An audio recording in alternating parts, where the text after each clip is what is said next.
आप एक दूसरे को जानते हैं? एक्चुअली मिस्टर कपाड़िया, अनुपमा जी ही फेस्टिवल के अंदर स्पाइस एंड चटनी का स्टॉल संभाल रही है। सर, मेरी तबीयत ठीक नहीं लग रही है। मैं यहाँ पर नहीं हूँ।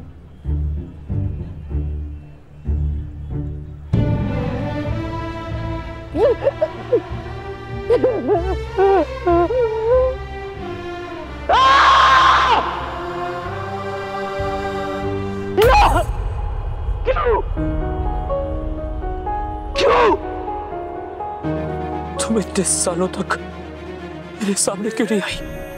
आप इतने सालों बाद सामने क्यों आ गए? क्यों? तनाई मेरी आदत बन चुकी थी। मेरी आदत तो आप थे कपाड़िया जी। ऐसी आदत जो छूट कर भी नहीं छूटी।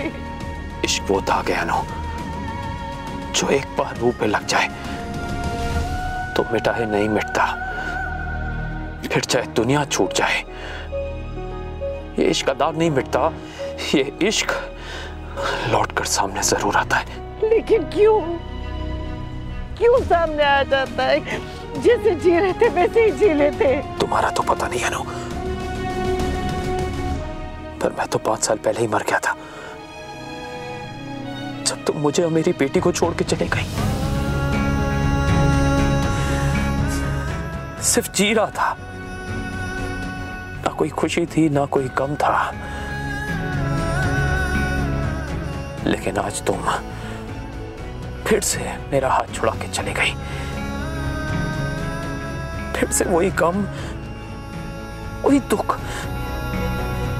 मेरी जिंदगी में वापस आ गया है। आपने मेरा साथ तो कभी छोड़ा ही नहीं,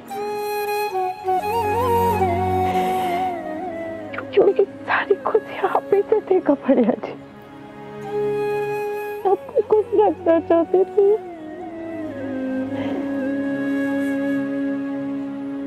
लेकिन अनजाने में दुख दे बैठे। आपको मुझसे इतनी शिकायतें थी, जानती थी मैं चली जाऊंगी तो आप और छोटी थोड़े दिन के लिए दुखी होंगे, थोड़े दिन के लिए परेशान होंगे, थोड़े दिन के लिए आपको तकलीफ होगी, लेकिन फिर मुझे भूल जाएंगे और हमेशा हमेशा खुश रहेंगे। एक नई दुनिया,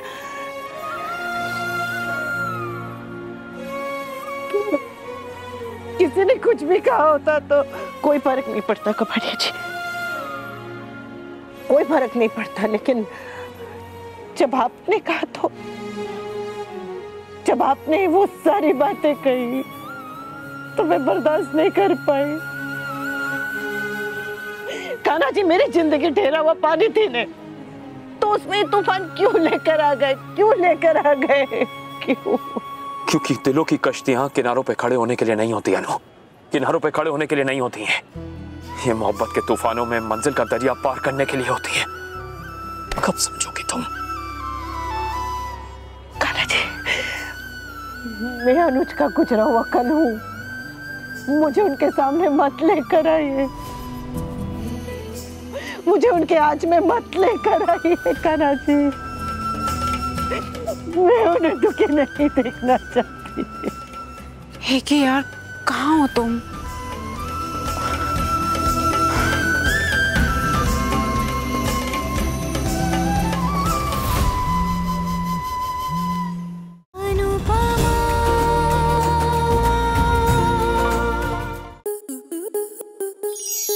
आपके मनोरंजन पर अब नहीं लगेगा कोई ब्रेक। स्टार प्लस के बेहतरीन शोज देखने के लिए लाइक, शेयर और सब्सक्राइब करें स्टार प्लस यूट्यूब पेज को।